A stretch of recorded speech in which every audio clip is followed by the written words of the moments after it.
உன்னத பாட்டின் புஸ்தகம் 4ஆம் அதிகாரம் 12ஆம் வசனத்திலிருந்து நான் வாசிக்கிறேன். என் சகோதரியே, என் மணவாளியே, நீ அடைக்கப்பட்ட தோட்டமும் மறைவு கட்டப்பட்ட நீரூற்றும் முத்திரிக்கப்பட்ட கிணறுமாய் இருக்கிறாய். ஆண்டவராகிய இயேசுதான் நம்முடைய நேச மணவாளராய் இருக்கிறார். அவர் நமக்கு மணவாளனாய் இருக்கும் பொழுது யார் ஒருவர் மனம் திரும்பி ரட்சிக்கப்பட்டு ஞானஸ்தானம் எடுத்து அவருடைய பிள்ளையாய் வாழ்கிறார்களோ அவர்கள் அத்தனை பேரும் புதிய ஏற்பாட்டு சபை எல்லாம் ஆண்டவர் இயேசுவின் மன வாழ்க்கையாக அவர்கள் காணப்படுகிறார்கள். இங்கே என் சகோதரியே, என் மணவாளியே என்று சொல்லி தேவன் ஒரு பட்ட பெயரை கொடுக்கிறதை நாம் பார்க்கிறோம். நம்மை தான் ஆண்டவர் சகோதரியே, மணவாளியே என்று அவர் மேல நம்ம எவ்வளவு அன்பு வைத்திருக்கிறோம், எவ்வளவு பாசம் வைத்திருக்கிறோம் என்று அவர் பாசத்தோடு நம்மளை அழைக்கிறார். அவர் நம்மை அடைக்கப்பட்ட தோட்டமும் மறைவு கட்டப்பட்ட நீரூற்றும் முத்தரிக்கப்பட்ட கிணறுமா இருக்கிறாய் என்று நமக்கு பட்ட பெயர்களை கொடுக்கிறார். ஒரு தோட்டம், ஒரு நீரூற்று, ஒரு கிணறு. நாம் பரிசுத்த ஆவியினாலே முத்தரிக்கப்பட்டிருக்கிறோம் என மீட்கப்படும் நாளுக்கென்று முத்திரையாக பெற்ற பரிசுத்த ஆவியானவர். அப்ப நாம் முத்திரிக்கப்பட்டிருக்கிறோம். முத்திரிக்கப்பட்ட கிணறு, அதே போல மறைவு கட்டப்பட்ட நீரூற்று.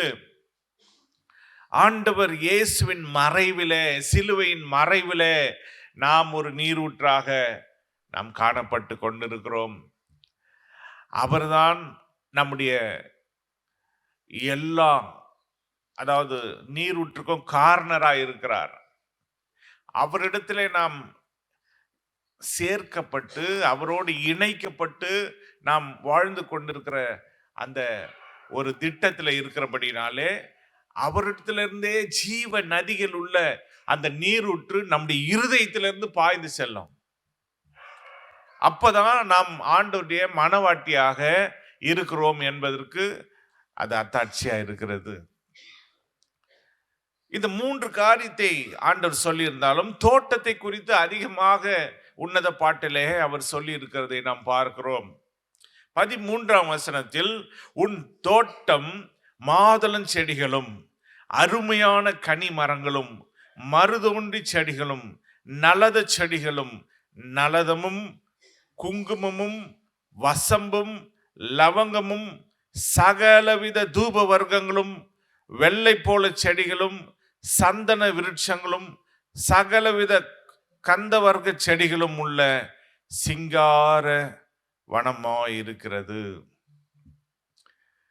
அப்போ ஒரு தோட்டம் என்று சொன்னால் அதுல பல வகையான செடிகள் இருக்க வேண்டும். நாம் தான் தேவனுடைய மனவாட்டி, நாம் தான் தேவனுடைய சகோதரியே என்று அவர் சொல்லுகிறார். இயேசு சொல்லுகிறார், எனக்கு சகோதரர் யார், எனக்கு சகோதரிகள் யார்? ஆண்டவர் இயேசுவை பார்த்து, ஆண்டவரே உம்முடைய தாயாரும் உம்முடைய சகோதரரும் உம்மை பார்க்க வந்திருக்கிறாங்க அப்படின்னு சொல்லும் பொழுது, எனக்கு யார் சகோதரர், எனக்கு யார் தாய்? இங்கே அவங்கள பார்த்து, தன்னை சுற்றி உட்கார்ந்து இருக்கிற ஜனங்களை பார்த்து, இவர்கள் தான் என்னுடைய வார்த்தையின்படி செய்யற இவங்க தான், என்னுடைய சித்தத்தின்படி செய்யற இவங்க தான் என் சகோதரர்கள், எனக்கு தாய், எனக்கு சகோதரர், எனக்கு சகோதரி எல்லாம் இவங்க தான் சொல்லி ஆண்டவர் சொன்னாரு. அப்ப நாம் அவருடைய குடும்பமா இருக்கிறோம், இயேசுவின் குடும்பம். நாம் ஒரு மனவாட்டியாய் இருக்கிறபடினாலே, மனவாட்டி என்றால் சபையை தான் மனவாட்டியாக அவர் சொல்லுகிறார். அப்ப இந்த சபையானது அது ஒரு தோட்டம், அழகான ஒரு தோட்டம். இந்த தோட்டத்தில் மாதுளம் செடி இருக்கும். நம்முடைய வீட்டில் மாதுளை செடி மரம் ஒரு சிலர் வளர்ப்பாங்க, இடம் இருந்தா. ஆனா ஒவ்வொரு வீட்லயும் மாதுளை பழமாவது வச்சிருப்பீங்க. அது உடலுக்கு ரொம்ப நல்லது. வியாதிஸ்தரங்களுக்கு கொஞ்சம் ஒரு மாதுளை பழத்தை வாங்கின்னு போய் இந்தாங்க ஜூஸ் போட்டு குடிங்க அப்படின்னு கொடுத்தா அவங்க சந்தோஷமா அதை வாங்கி அதை ஜூஸ் போட்டு குடிப்பாங்க. அப்போ அந்த மாதுளை செடி அது போலதான் ஆண்டவராகிய தேவனுடைய மனவாட்டியை நாம் இருந்தால் நாமே அவருடைய தோட்டமா இருக்கிறோம். சபைதான் ஆண்டவருக்கு தோட்டமா இருக்கிறது. இந்த தோட்டத்திலே மாதளம் செடிகள் இருக்க வேண்டும். அருமையான கனிமரங்கள், அருமையான கனிமரங்கள் என்று சொல்லும் பொழுது நம்முடைய தேசத்துல நம்மள கேட்டா நமக்கு எது அருமையான கனிமரங்கள்? மா, வாழை, பலா. எல்லாருக்கும், ஏன்னா நம்ம ஊர்ல அதுதான் அதிகமா கிடைக்கும். எங்க பார்த்தாலும் சில இடத்துல ரோட்ல கூட தொங்கின்னு இருக்கும் பலாப்பழம். ஒரு சில ஊருங்களுக்கு, நம்ம கிராமங்களுக்கெல்லாம் போனா பலாப்பழம் அப்படியே தொங்கிட்டு இருக்கும். சில இடங்கள்ல வாழை தாறு தொங்கிட்டு இருக்கும். அதே போல மாம்பழம் சும்மாவே சொல்ல வேண்டியதில்லை. ரோட்ல கல் அடிச்சு மாங்காய் பறிக்கிறவங்க எல்லாம் இருக்காங்க. ரோட்டு ஓரங்கள்ல எல்லாம் மாமரங்கள். அப்ப இதெல்லாம் நம்முடைய தேசத்துல இது நமக்கு அருமையான கனிமரங்கள். அதே போல இஸ்ரவேல் தேசத்துல அருமையான கனிமரங்கள் அப்படின்னு சொன்னா அங்க வேற வித்தியாசமா இருக்கும். அங்க அத்தி பழம் அது அவங்களுக்கு ரொம்ப ஃபேவரட்டா இருக்கும். திராட்சை பழம் அவங்களுக்கு ரொம்ப அவங்களுக்கு பிடிச்ச ஒரு கனியாக இருக்கும். அதே போல அங்க இருக்கக்கூடிய மற்ற அதாவது பேரிச்ச மரங்கள் அங்க ஸ்பெஷலா இருக்கும். ஏன்னா இஸ்ரவேல் மக்கள் வனாந்தரத்துல இருந்து வரும்பொழுது பேரிச்ச பழங்களை வச்சே ஆண்டவர் அவங்களை போஷிச்சார். அவங்களுக்கு ஃபேவரட் அது பேரிச்ச பழம், அத்தி பழம், அப்புறம் என்னது திராட்சை பழம். இன்னொன்னு அவங்களுக்கு பிடிச்சது கிச்சலி பழம். இதெல்லாம் அங்க ரொம்ப எல்லாருக்கும் பிடிச்ச பழங்கள். அப்போ இது போல அருமையான கனி மரங்கள் அந்த தோட்டங்களிலே இருக்கும். எப்படி நம்முடைய தேசத்துல ஒரு தோட்டத்தை வச்சா நீங்க கண்டிப்பா ஒரு மாமரத்தை வைக்காம விட மாட்டீங்க, கண்டிப்பா ஒரு வாழை மரத்தை வைக்காம விட மாட்டீங்க, கண்டிப்பா ஒரு பலா மரத்தை வைக்காம விட மாட்டீங்க. அது போலதான் நம்முடைய சபையாகிய தோட்டத்துல அருமையான கனிமரங்கள் இருக்க வேண்டும். அருமையான கனிமரங்கள்னா நம்முடைய வாழ்க்கை ஆண்டவருக்கு அருமையானதா இருக்க வேண்டும்.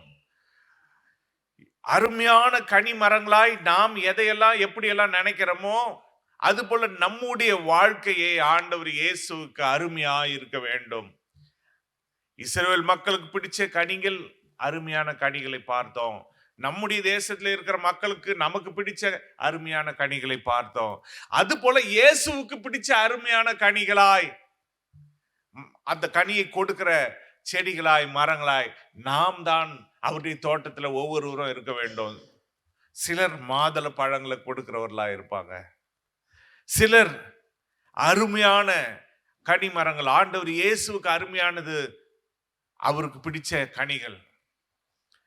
அந்த காரியத்தை கலாத்தியர் 6ஆம் அதிகாரம் 22, 23 ஆகிய வசனங்கள்ல என்னென்ன கனிகள் அவருக்கு பிடிக்கும்?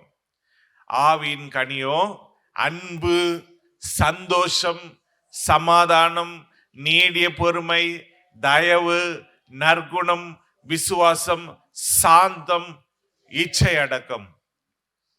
இப்படிப்பட்டவர்களுக்கு விரோதமான பிரமாணம் ஒன்றுமில்லை. அப்ப இது போல கனிகள் தான் தேவனுக்கு பிடிக்கும். அப்ப அது போல கனிகள் நம்முடைய வாழ்க்கையில விளைய வேண்டும்.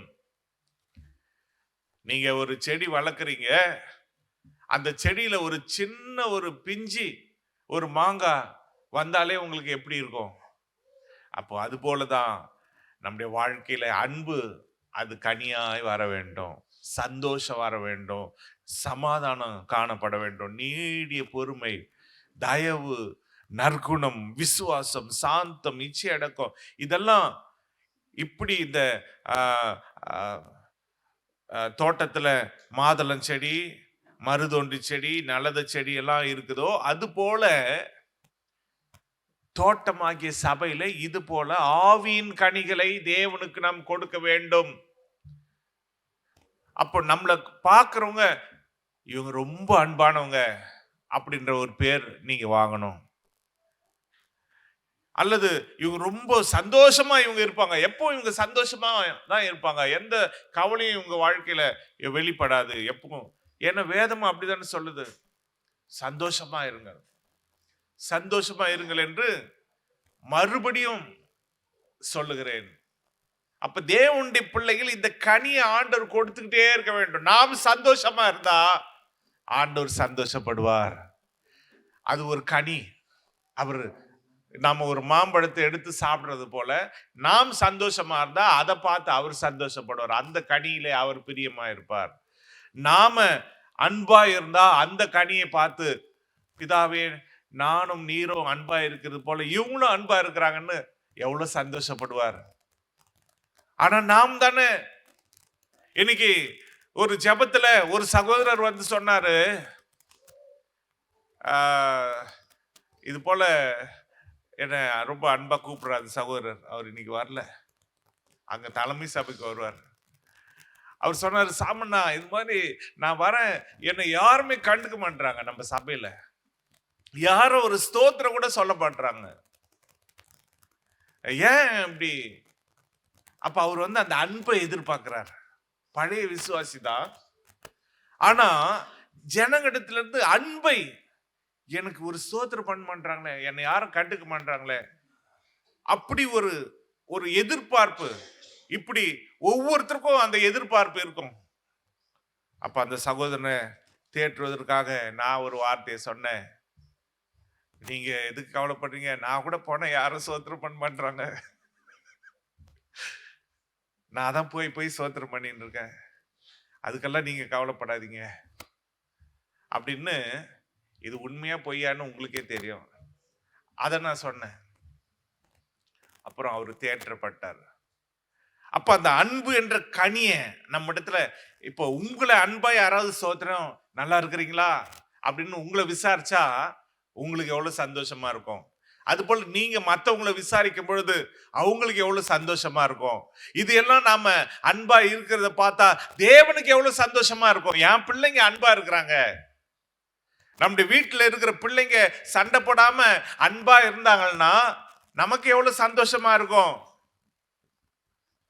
ஒரு அண்ணன் ஒரு தங்கச்சிக்கு அவன் ஏதோ ஒரு ஆர்டர் பண்ணி வாங்குறான்னு வைங்க, ஒரு பர்கர் வாங்குறான், ஒரு தங்கச்சிக்கு ஒன்று ஆர்டர் பண்ணி கொடுத்தான்னா, ஐயோ இந்த பிள்ளைங்க அன்பா இருக்காங்க, அவன் சாப்பிடும்போது தங்கச்சியும் கவனிச்சுக்கிட்டானே, அப்போ நமக்கு சந்தோஷமா இருக்கும், பெற்றோருக்கு சந்தோஷமா இருக்கும். அது போல தேவன் நம்மிடத்துல சந்தோஷப்பட வேண்டுமானால் ஒருவருக்கு ஒருவர் அன்பாய் அந்த கனி நம்மிடத்துல வெளியில வரணும்.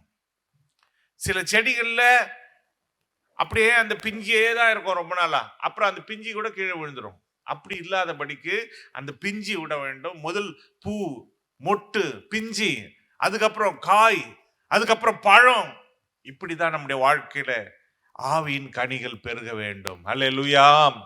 அத பரிசுத்த ஆவியானவர் சபையில அவர் இருக்கிறார், அவரே நமக்கு நீர் பாய்ச்சுகிறார். ஆவியின் அபிஷேகத்தை கொடுத்து அந்நிய பாஷையில பேசி தேவனை ஆராதிக்கும் பொழுது நாம் நம்முடைய செடி நீர் பாய்ச்சுகிறதுக்கு சமானம். ஆவியிலே நிரம்பி ஜெபிக்கும் பொழுது அந்த நீர் பாய்ச்சலை நாம் எடுத்துக்கொண்டு கனியை கொடுக்கணும் ஆண்டவருக்கு. தண்ணி ஊத்தும் பொழுது அது வளரும் செடி ஒவ்வொரு நாளும். அது போல ஆவியானவர் நம்மளை வளர்க்கிறார், அந்த நீரூற்றுகளை கொடுத்து நம்மளை வளர்க்கும் பொழுது நம்ம வளர வேண்டும். அதோடு கூட இப்படி பல வகையான கனிகள் ஆவிக்குரிய வாழ்க்கையில நாம் ஆண்டவர் கொடுக்க வேண்டும். இப்ப தோட்டம் என்று பார்க்கும் பொழுது மணவாட்டிக்கு இப்படிப்பட்ட தோட்டம் இருக்கிறது. சபைதான் மணவாட்டி, தோட்டம் என்றால் சபை. மணவாட்டி ஒரு கட்டத்துல தன்னுடைய தோட்டத்தை குறித்து சொல்லும் பொழுது அவங்க எப்படி சொல்றாங்கன்னா, உன்னத பாட்டின் புஸ்தகம் 7ஆம் அதிகாரம் 11, 12 ஆகிய வசனங்கள் வாரும் என் நேசரே, வயல்வெளியில் போய் கிராமங்களில் தங்குவோம். அதிகாலையிலே திராட்சை தோட்டங்களுக்கு போவோம். திராட்சை கொடி துளிர்த்து அதன் பூ மலர்ந்ததோ என்றும் மாதுளம் செடிகள் பூ பூத்ததோ என்றும் பார்ப்போம். அங்கே என் நேசத்தின் உச்சேதங்களை உமக்கு தருவேன். தேவனுடைய சபை தோட்டமாயிருக்கிறது. அதிகாலையில நீங்க ஆண்டவருடைய சமூகத்துக்கு வந்திருக்கிறீங்க. இங்க மணவாளன் இயேசு இங்க வந்திருக்கிறார். அவருக்கு நாம மணவாட்டியா இருக்கிறதுனால அவருக்கு நாம அட்லீஸ்ட் ஒரு துளிர், இன்னைக்கு கனி இல்லைன்னா கூட ஒரு துளிராவது அப்படி தெரிஞ்சா ஆண்டவர் சந்தோஷப்படுவார். அட்லீஸ்ட் ஒரு பூ அப்படி மலர்ந்தா எப்படி இருக்கும்? மாதுளம் செடி பூ பூத்ததோ அதே போல திராட்சை கொடி துளிர்த்து அதில் பூ மலர்ந்ததோ ஆண்டவர் பார்க்கிறாரு. ஒவ்வொரு வாரமும் வந்து பார்க்கிறாரு. நம்ம ஆராதனை செய்யும் பொழுதுலாம் அவர் வராரு. அவரை நம்ம கூப்பிடுறோம், வாரும் என் நேசரே, ஆவியானவரே வாங்க, இயேசுவே வாங்க, உம்மை நாங்கள் ஆராதிக்கிறோம், கூப்பிடுறோம். அவரு வராரு. அட்லீஸ்ட் பூவாவது பூத்திருக்கா, அல்லது பூ மலர்ந்திருக்கா, அல்ல மொட்டு வந்திருக்கா, இதெல்லாம் அவர் பார்க்கிறார். அப்போ அடுத்த வாரம் அந்த பூ பெருசாகி அது ஒரு மொட்டாகி அல்லது ஒரு கனியாகி அல்லது பழமாகி, இப்படிதான் ஆவிக்குரிய வாழ்க்கையில அனுதினமும் ஆண்டவருக்கு மனவட்டி சொல்றா, என் நேசத்தின் உச்சிதங்களை உமக்கு தருவேன். சபையில மனவாட்டி ஆகிய நாம் நேசத்தின் உச்சிதங்களை இயேசுவுக்கு, தேவனுக்கு நாம் கொடுக்க வேண்டும். அப்பொழுதுதான் தேவன் நம்முடைய வாழ்க்கையில பிரியப்படுவார். அதனாலதான் வேதம் சொல்லுகிறது, யோவான் ஸ்தானகன் போன்ற ஸ்ட்ரிக்டான ஊழியக்காரங்க எல்லாம் சொல்றாங்க, நல்ல கனி கொடாத மரம் எல்லாம் வெட்டுண்டு அக்கினியிலே போடப்படும். இயேசுக்கு நம் கனி கொடுக்கலையா, நம்ம வாழ்ந்து பிரயோஜனம் இல்லை. வாழ்ந்தா இயேசுக்காக வாழணும், வாழ்ந்தா அவருக்கு கனி கொடுக்கிறவர்களா வாழணும். இல்லைன்னா நம்ம வாழ்க்கை என்னத்துக்காக? இயேசுதான் நம்முடைய மணவாளன், நாம் அவருடைய மணவாட்டி. அப்ப நாம மணவாட்டியா இருந்தா மணவாட்டிக்குரிய கனிகளை ஆண்டவருக்கு நாம் செலுத்த வேண்டும். உங்க வீட்டுல ஒரு புருஷ மனைவி இருக்காங்க, ஒரு மனைவி உங்களுக்கு சாப்பாடு செஞ்சு போடலன்னா சும்மா விடுவீங்களா? சாப்பாடு செஞ்சு போட்டாலே அது ருசியா இல்லைன்னா அதுக்கே திட்டுவீங்க. அதுல நான்வெஜ் இல்லைன்னா இன்னும் சண்டை வரும். அப்படியெல்லாம் ஒரு சில குடும்பங்கள் சாப்பாட்டு விஷயத்துல எவ்வளவு பெரிய சண்டைகள் எல்லாம் இருக்கு. அப்ப குடும்பத்துல எப்படி இருக்கும் பொழுது சபை ஒரு குடும்பம், நாம் தான் மணவாட்டி, இயேசுதான் மணவாளன். அப்ப அவருக்கு பிடித்த கனிகளை நாம் கொடுக்க வேண்டும். அன்பாகிய கனி சந்தோஷம், சமாதானம், நீடிய பொறுமை, தயவு, நற்குணம், விசுவாசம், சாந்தம், இச்சை அடக்கம், இதெல்லாம் கனியாக அவருக்கு நேசருக்கு நாம் கொடுக்கும் பொழுது அந்த நேசர் நம்முடைய இயேசு ராஜா, அவர் அதில் பிரியப்படுவார். அல்லேலூயா. இதான் மணவாட்டியினுடைய தோட்டம். இந்த மணவாட்டி இன்னொரு இடத்துல அவங்க சொல்றாங்க, 8ஆம் அதிகாரம் 12ஆம் வசனம், உன்னத பாட்டு 8:12, என் திராட்சை தோட்டம் எனக்கு முன்பாக இருக்கிறது, சாலமோனே உமக்கு அந்த 1000 அதன் கனியை காக்கிறவர்களுக்கு 200 சேரும். இங்கே இந்த மணவாட்டி தன்னுடைய திராட்சை தோட்டத்தை குறித்து சொல்லுகிறதை நாம் பார்க்கிறோம். மணவாட்டிக்கு மட்டும்தான் தோட்டம் இருக்கா? அங்கே சாலமோனுக்கும் ஒரு தோட்டம் இருந்ததாம். 11ஆம் வசனம், பாகால் ஆமோனிலே சாலமோனுக்கு ஒரு திராட்சை தோட்டம் உண்டாயிருந்தது. அந்த தோட்டத்தை காவலாளிகள் வசத்திலே அதன் பலனுக்காக ஒவ்வொருவன் 1000 வெள்ளிக்காசு கொண்டு வரும்படி விட்டார். அப்ப 1000 வெள்ளிக்காசை சாலமோனுக்கு அவங்க கொடுக்க வேண்டும். அததான் சாலமோன் எதிர்பார்த்தார். தோட்டத்தை கொடுத்துட்டார். இவங்க கையில கொடுத்துட்டார். அவங்க அவங்களுடைய சேவகர் காவலாளர்கிட்ட கொடுத்துட்டார். ஆனா காவலாளர் இவருக்கு என்ன கொடுக்க வேண்டும்? 1000, ஒவ்வொருவரும் 1000 வெள்ளி காசை கொண்டு போய் கொடுக்க வேண்டும். அது போலதான் இன்னைக்கு தேவன் நம்மள தோட்டத்துல வச்சிருக்கிறாரு. நாம அவருக்கு இன்னைக்கு என்ன கனியை கொண்டு வந்திருக்கிறோம்? மாதுளை செடியை, மாதுளை பழத்தை கொண்டு வந்திருக்கிறோமா? இல்லைக்கு அல்லது மாம்பழத்தை கொண்டு வந்திருக்கிறோமா? இல்ல பலாப்பழத்தை கொண்டு வந்திருக்கிறோமா? ஆண்டவருக்கு நாம் என்ன கொண்டு வந்திருக்கிறோம்? என்ன கனியை நாம் அவருக்கு கொண்டு வந்திருக்கிறோம்? அந்த கனி அவருக்கு பிரியமா இருக்குமா? இன்னைக்கு நம்முடைய வாழ்க்கையில தேவனுடைய பிள்ளைகள் அவருக்கு கனி கொடுக்கிற ஒரு ஜீவிக்க வேண்டும். அவர் விரும்புகிற கனியை நாம் கொடுக்க வேண்டும். மணவாளனும் தோட்டம் வச்சிருக்கார். அவருடைய தோட்டம் உன்னதப்பட்ட 5ஆம் அதிகாரம் 1ஆம் வசனத்திலே பார்த்தோம் என்று சொன்னால், என் சகோதரியே, என் மணவாளியே, நான் என் தோட்டத்தில் வந்தேன், என் வெள்ளை போலத்தையும் என் கந்த வர்க்கங்களையும் சேர்த்தேன், என் தேன் கூட்டை என் தேனோடு புசித்தேன், என் திராட்சை ரசத்தை என் பாலோடும் குடித்தேன்.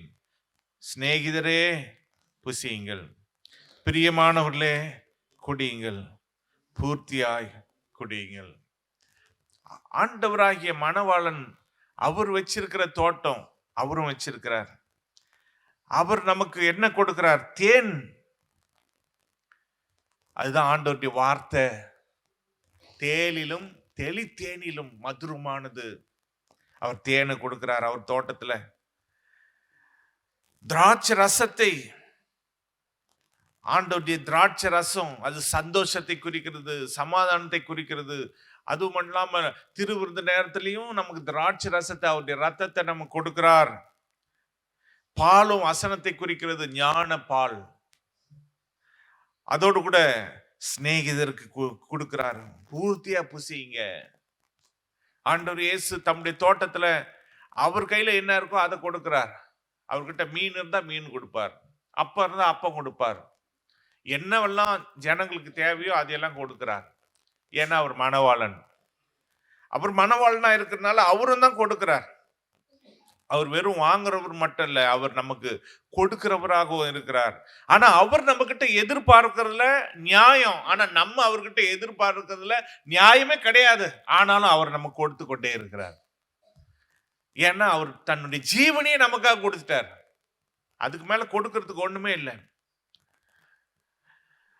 ஆனா இப்படிப்பட்ட மணவாட்டின் தோட்டத்துல, நம்முடைய தோட்டத்துல, சபையாகிய தோட்டத்துல அவருக்கு அருமையான கனி மரங்கள், கனி செடிகள், கனிகள் இருக்கா என்று நாம் இந்த நாளில நம்மை ஆராய்ச்சி பண்ணி பார்க்க வேண்டும். என்ற மணவாளனும் அவர் தம்முடைய தோட்டத்திலிருந்து அவர் தருகிறதை தருகிறார். மணவாட்டி தன்னுடைய தோட்டத்திலிருந்து அவருக்கு கொடுக்க வேண்டியதை நாம் கொடுக்க வேண்டும். என்ன சாலமோனே அவர் வச்சிருக்கிற தோட்டத்துல 1000 வெள்ளிக்காசு எதிர்பார்க்கிறார்னா, சாலமோனிலும் பெரியவர் அவர் எதிர்பார்க்க மாட்டாரா? ஆனா நம்மளை கட்டாயப்படுத்தல. சாலமோனுடைய சேவகரே 1000 வெள்ளிக்காசை கொடுக்கணும். ஆனா நாம அதுக்கும் மேல நேசரே அப்படின்னு சொல்லி அவருக்காக நம்ம ஜீவனை கூட கொடுக்கலாம். இயேசுக்காக அவருக்காக கனிகளை கொடுக்க வேண்டும். ஒரு கட்டத்துல மணவாட்டி சில நேரங்களில் தன்னுடைய தோட்டத்தை காக்காம போயிடுறாங்க. உன்னத பாட்டு 1ஆம் அதிகாரம் 6ஆம் வசனம் சொல்லுகிறது, நான் கருப்பா இருக்கிறேன் என்று பாராதேயுங்கள், வெயில் என் மேற்பட்டது, என் தாயின் பிள்ளைகள் என் மேல் கோபமாயிருந்து என்னை திராட்சை தோட்டங்களுக்கு காவற்காரியாக வைத்தார்கள், என் சொந்த தோட்டத்தையோ நான் காக்கவில்லை. அப்போ பலரும் தோட்டம் வச்சிருக்காங்க. இந்த மணவாட்டியின் சகோதரர், தாயின் பிள்ளைகள் அவங்க தோட்டத்தை காவல் காக்க வச்சுட்டாங்களாம். அதனால மணவாட்டி தன்னுடைய தோட்டத்தை காவல் காக்கல. நிறைய பேர் தங்களுடைய வாழ்க்கையை சீர் அமைத்து கொள்ளாமல் போயிடுறாங்க. மற்றவங்களுடைய வாழ்க்கையை நான் சீர்படுத்துறேன் அப்படின்னு சொல்லி, மற்றவங்க வாழ்க்கையை சீர்படுத்துறேன்னு சொல்லி தங்கள் வாழ்க்கையை சீர்படுத்தாம போயிட்டா அதை விட பரிதாபமான நிலைமை ஒண்ணுமே இல்லை. மணவாட்டி தன் வாழ்க்கையை காக்காம, தன் தோட்டத்தை காக்காமல் போயிட்டா. அப்படி நாம் இல்லாதபடிக்கு ஆண்டவர் நம்மளை காப்பாற்றுவாராக.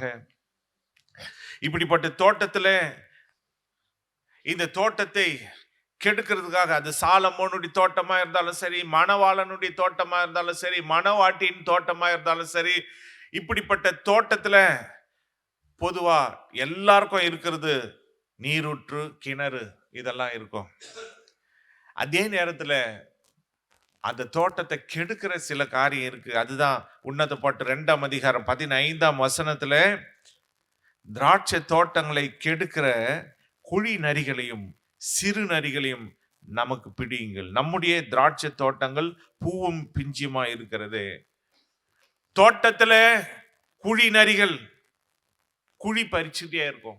கூட இருந்தே குழி பறிக்கிறாங்க அப்படின்னு சொல்றோம் இல்லையா, அதான் குழி நரி. அப்புறம் சிறு நரிகள், இதெல்லாம் இருக்கும். நரி என்றாலே தந்திரமானது. இப்படிப்பட்ட ஆட்கள் ஒருவேளை உங்கள் பக்கத்துல உட்கார்ந்து உங்களை ஏமாத்திட்டு இருக்கலாம். நீங்க எச்சரிக்கையா இருக்க வேண்டும். தோட்டத்துல எப்படி ஆண்டவர் இயேசுவோடு கூட ஒரு யூதாஸ் இருந்தான், அது போல குழி நரி இருக்கலாம், சிறு நரி இருக்கலாம். கண்டுபிடிச்சிடணும், கண்டுபிடிச்சு எச்சரிக்கையா ஆயிடணும். அல்லேலூயா. கண்டுபிடிச்சு அதை பிடிச்சிடணும். இல்லைன்னா அது தோட்டத்தையே கெடுத்துரும், சபையே கெடுத்துரும், குடும்பத்தையே கெடுத்துரும். எச்சரிக்கையா இருக்க வேண்டும். குழி நரிகளுக்கும் சிறு நரிகளுக்கும் தோட்டத்துல இடம் கொடுக்க கூடாது. இடம் கொடுத்தா அது கெடுத்துரும். ஏன்னா பூவும் பிஞ்சுமா இருக்கிற அந்த செடிகளை அது குழி நரி குழி போட்டு அந்த வேறு காய விட்டுருச்சுன்னா பூ பிஞ்சு எல்லாம் வாடி போயிடும். தோட்டம் அதுக்கப்புறம் தோட்டமாவே இருக்காது, கனி கொடுக்க முடியாது. அப்படிப்பட்ட வேலைகளை சிறு நரிகள் செய்யும். எச்சரிக்கையா இருக்க வேண்டும். ஆனாலும் மணவாளன் அவர் எப்படி நாம் அவருக்கு ஆவியின் கனிகளை கொடுக்க வேண்டுமோ, அது போல மிக முக்கியமான ஒரு கனியை மணவாட்டிக்கு அவர் வைத்திருக்கிறார். இந்த உலகத்துல அவர் எப்படி மணவாட்டிக்கு சில கனிகளை மணவாட்டிக்கு கொடுக்கிறாரோ, தன்னுடைய சரீரத்தையே கொடுத்தார். தன்னுடைய சரீரத்தை அப்பமாக கொடுத்தார். தன்னுடைய ரத்தத்தை அவர் திராட்சை ரசமாக கொடுத்தார். அதே போல கடைசியில மணவாட்டி இந்த சோதனையெல்லாம் ஜெயிச்சு மணவாட்டி ஒரு ஜெய வாழ்க்கை வாழ்ந்து அவரை போய் சந்திக்கும் பொழுது அவர் தரப்போகிற ஒரு கனி என்ன தெரியுங்களா? வெளிப்படுத்தின விசேஷம் 22ஆம் அதிகாரம். அங்கே நாம் பார்க்கிறோம், ஆண்டவர் இயேசு நமக்கு கொடுக்கிற ஒரு கனி 1ஆம் வசனத்திலிருந்து, பின்பு பளிங்கை போல் தெளிவான ஜீவ தண்ணீர் உள்ள சுத்தமான நதி தேவனும் ஆட்டுக்குட்டியானவரும் இருக்கிற சிங்காசனத்திலிருந்து புறப்பட்டு வருகிறதை எனக்கு காண்பித்தான். நகரத்து வீதியின் மத்தியிலும் நதியின் இரு கரையிலும் 12 விதமான கனிகளை தரும் ஜீவ விருட்சம் இருந்தது. அது மாதந்தோறும் தன் கனியை கொடுக்கும். அந்த விருட்சத்தின் இலைகள் ஜனங்கள் ஆரோக்கியம் அடைகிறதற்கு ஏதுவானவைகள். ஹல்லேலூயா. ஆண்டவர் நமக்கும் கனி வச்சிருக்காரு, பரலோகத்துல வச்சிருக்காரு. 12 வகையான கனி, அதுவும் மாதம் கனி. அந்த 12 வகையான கனிகளை அவர் நமக்காக வச்சிருக்காரு. 10ஆம் வசனத்துல பார்க்கிறோம், பின்னும் அவர் என்னை நோக்கி, இந்த புஸ்தகத்தில் உள்ள தீர்க்க தரிசன வசனங்களை முத்திரை போட வேண்டாம், காலம் சமீபமாய் இருக்கிறது. அநியாயம் செய்கிறவன் இன்னும் அநியாயம் செய்யட்டும், அசுத்தமாய் இருக்கிறவன் இன்னும் அசுத்தமாய் இருக்கட்டும், நீதி உள்ளவன் இன்னும் நீதி செய்யட்டும், பரிசுத்தம் உள்ளவன் இன்னும் பரிசுத்தமாகட்டும். இதோ சீக்கிரமாய் வருகிறேன், அவனுடைய கிரியைகளின்படி அவனுக்கு நான் அளிக்கும் பலன் என்னோட கூட வருகிறது. பலனையும் அவர் தருகிறார். கனியை தான் தராருன்னு பார்த்தா பலனையும் தராரு. நாம அநியாயம் செய்யாம அசுத்தமா இல்லாம நீதி உள்ளவர்களா பரிசுத்தம் உள்ளவர்களா இருந்தா பலன் கிடைக்கும். இல்லைன்னா வெட்டுண்ட அக்கினியில போடப்படும். நான் அல்பாவும் ஒமேகாவும் ஆதியும் அந்தமும் முந்தினவரும் பிந்தினவருமாயிருக்கிறேன். ஜீவ விருட்சத்தின் மேல் அதிகாரம் உள்ளவர்களாவதற்கும் வாசல் வழியாய் நகரத்திற்குள் பிரவேசிப்பதற்கும் அவருடைய கற்பனைகளின்படி செய்கிறவர்கள் பாக்கியவான்கள். அவருடைய கற்பனைகளின்படி நம்ம செஞ்சிட்டா போதும், நகரத்தின் வாசல் வழியாக உட்பிரவேசிக்கலாம். வாசல் வழியா உட்பிரவேசித்தா அதான் ரெண்டு பக்கமும் நமக்கு என்ன இருக்கு? கனிகள், 12 வகையான கனிகள் எடுத்து எடுத்து பறிக்கலாம். சும்மா ரோட்ல போற யார் விட்டு தோப்புலையோ ரோட்ல போறதுலாம் நம்ம பறிச்சு சாப்பிடணும்னு நினைக்கிறோமே, நம்முடைய அப்பா வீட்டுல போனா பறிச்சு சாப்பிடலாமா இல்லையா? ஏசப்பா அவர் வீட்டுல 12 வகையான கனிகளை நமக்கு தராரு, வச்சிருக்காரு. அந்த பரலோகத்துக்கு தான் நம்ம போறோம். அதனாலதான் அங்கே ஜீவ விருட்சத்தின் மேல் அதிகாரம் உள்ளவள் ஆவதற்கு நமக்கு அந்த அதிகாரம், ஜீவ விருட்சத்தை பறிக்கிறதுக்கு நமக்கு அதிகாரம் வேணும். அப்ப நம்ம நீதியா வாழணும், பரிசுத்தமா வாழணும். இல்லைன்னா நமக்கு அதிகாரம், அநியாயமா வாழ்ந்தா அதிகாரம் கிடைக்காது, அசுத்தமா வாழ்ந்தா அதிகாரம் கிடைக்காது. பரிசுத்தமா வாழ்ந்தா நமக்கு அதிகாரம் தருவார், நீதியா வாழ்ந்தா நமக்கு அதிகாரம், கனியை பறிக்கலாம். அசுத்தமானவங்க போய் கனியை பறிச்சா ஏய் தேவதூதர் துரத்துவாங்க. யார் நீ?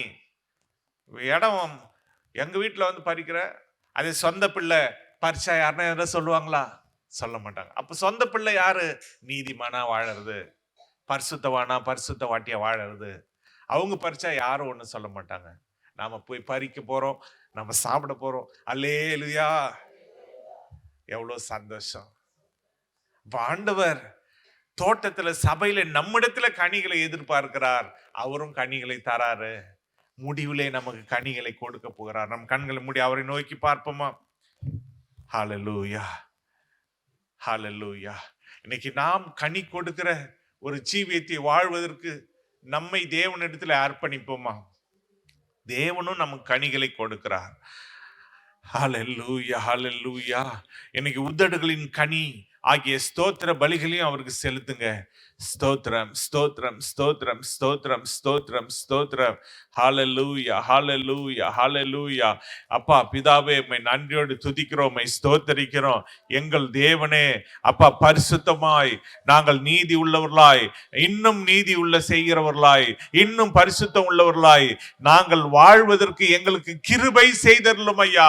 நீர்தான் தோட்டத்துக்கு ஜீவ தண்ணீரை கொடுக்கிறீர் அப்பா, நதியாய் இருக்கிறீர் அப்பா, வாய்க்கால்களை உண்டாக்குகிறீர். பரிசுத்த ஆவியானவர் நீர் தோட்டக்காரராக இருந்து ஆண்டவரே நாங்கள் கனி கொடுக்க உதவி செய்கிறீர் அப்பா. பிதாவே அப்பா, உம்முடைய தோட்டமாகிய சபையிலே எங்களை நட்டு வைத்திருக்கிறீர். நாட்டப்பட்ட நாங்கள் உமக்கு கனிகளை கொடுக்கிறவர்களாய் மாற்றும் ஐயா. அப்பா, கனி கொடுக்காத ஜீவி எங்களுக்கு வேண்டாம். நாங்கள் உமக்கு கனிகளை கொடுக்க வேண்டும், ஆவியின் கனிகளையும் கொடுக்க வேண்டும். அப்படியா எங்களை ஒவ்வொருவரையும் மாற்றும் ஐயா. உமக்கு ஸ்தோத்திரம். வந்த தேவ பிள்ளைகளை ஆசீர்வதியும், அவங்களுடைய தேவைகளை சந்தியும், அவங்களுடைய பிரச்சனைகளை மாற்றும், அற்புதங்களை செய்யுங்கப்பா. உமக்கு நாங்கள் நன்றி செலுத்துகிறோம். இந்த வார்த்தைகளை கேட்கிற பார்க்கிற ஒவ்வொருவருக்காகவும் கூட நாங்கள் ஜெபிக்கிறோம். அவர்களையும் நீர் ஆசீர்வதியும், அவருடைய தேவைகளையும் நீர் சந்தியும். ஒவ்வொருவரும் கனி கொடுக்கிறவர்களாய் மாற, அதே போல இந்த உலகத்துல ஜெயத்தை பெற்றுக்கொண்டு ஜெயம் எடுத்து பரலோகத்தில் நீர் கொடுக்க போகிற ஜீவ விருட்சத்தின் கனி, 12 வகையான கனிகள் மேல அதிகாரம் உள்ளவர்களாய் ஒவ்வொருவரும் மாற நீர் உதவி செய்யும். ஆசீர்வதியும், பாதுகாத்துக் கொள்ளும். சகல துதிகன மகிமை ஒருவருக்கே நாங்கள் ஏறெடுக்கிறோம். எங்கள் மீட்பரும் எங்கள் ரட்சகருமாகிய இயேசு கிறிஸ்துவின் நாமத்தில் ஜெபிக்கிறோம் எங்கள் பரிசுத்த பிதாவே.